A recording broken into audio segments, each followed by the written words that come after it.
माघ मास के कृष्ण पक्ष की अमावस्या तिथि को मौनी अमावस्या होती है। मौनी अमावस्या को माघी अमावस्या भी कहते हैं। धार्मिक मान्यताओं के अनुसार मौनी अमावस्या के दिन आज गंगा नदी का जल अमृत के समान होता है। इसमें स्नान करने से सभी पाप मिट जाते हैं, निरोगी काया प्राप्त होती है, परंतु मृत्यु के बाद मोक्ष की प्राप्ति होती है। पौराणिक मान्यताओं के अनुसार मौनी अमावस्या के दिन मौन रखकर संयम पूर्वक व्रत किया जाता है, जिससे मुनि पद प्राप्त होता है।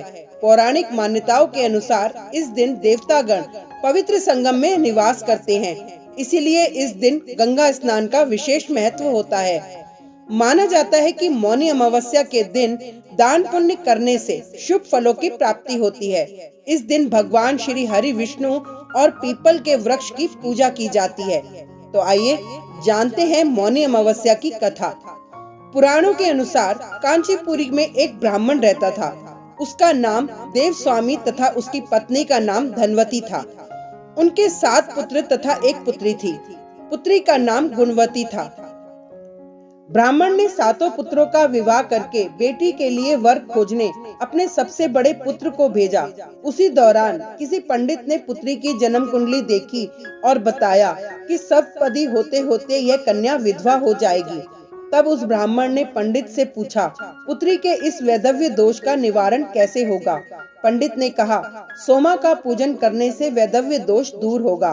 फिर सोमा का परिचय देते हुए उसने बताया, वह एक धोबिन है, उसका निवास स्थान सिंहल द्वीप है। उसे जैसे तैसे प्रसन्न करो और गुणवती के विवाह से पूर्व उसे यहाँ बुला लो।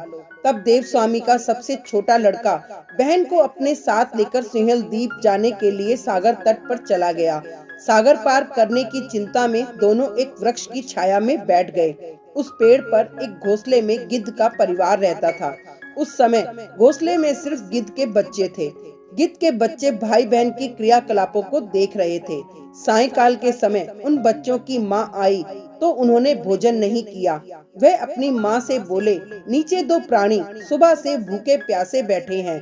जब तक वे कुछ नहीं खा लेते तब तक हम भी कुछ नहीं खाएंगे। तब दया और ममता के वशीभूत गिद्ध माता उनके पास आई और बोली, मैंने आपकी इच्छाओं को जान लिया है। इस वन में जो भी फल फूल कंद मूल मिलेगा मैं ले आती हूँ, आप भोजन कर लीजिए। मैं प्रातः काल आपको सागर पार कराकर सिंहल द्वीप की सीमा पर पहुंचा दूंगी। और वे दोनों भाई बहन माता की सहायता से सोमा के यहाँ जा पहुँचे। वे नित्य प्रातः उठकर सोमा का घर झाड़ कर लीप देते थे। एक दिन सोमा ने अपनी बहुओं से पूछा, हमारे घर कौन बहुराता है, कौन लीपता पोतता है? सबने कहा, हमारे सिवाय और कौन बाहर से इस काम को करने आएगा। किंतु सोमा को उनकी बातों पर विश्वास नहीं हुआ।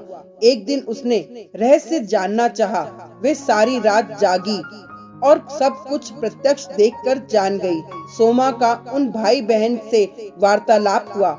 भाई ने सोमा को बहन संबंधी सारी बात बता दी। सोमा ने उनकी श्रम साधना तथा सेवा से प्रसन्न होकर उचित समय पर उनके घर पहुंचने का वचन देकर कन्या के वैधव्य दोष निवारण का आश्वासन दे दिया। मगर भाई ने उससे अपने साथ चलने का आग्रह किया। आग्रह करने पर सोमा उनके साथ चल दी। चलते समय सोमा ने बहुओं से कहा, मेरी अनुपस्थिति में यदि किसी का देहांत हो जाए तो उसके शरीर को नष्ट मत करना, मेरा इंतजार करना। और फिर सोमा भाई बहन के साथ कांचीपुरी पहुंच गई। दूसरे दिन गुणवती के विवाह का कार्यक्रम तय हो गया। सप्तपदी होते ही उसका पति मर गया। सोमा ने तुरंत अपने संचित पुण्यों का फल गुणवती को प्रदान कर दिया। तुरंत ही उसका पति जीवित हो उठा। सोमा उन्हें आशीर्वाद देकर अपने घर चली गई। उधर गुणवती को पुण्य फल देने से सोमा के पुत्र जमाता तथा पति की मृत्यु हो गई। सोमा ने पुण्य फल संचित करने के लिए मार्ग में पीपल के वृक्ष की छाया में विष्णु जी का पूजन करके 108 परिक्रमाएं की। इसके पूर्ण होने पर उसके परिवार के मृतक जन जीवित हो उठे। निष्काम भाव से सेवा का फल मधुर होता है। इस व्रत का यही लक्ष्य है।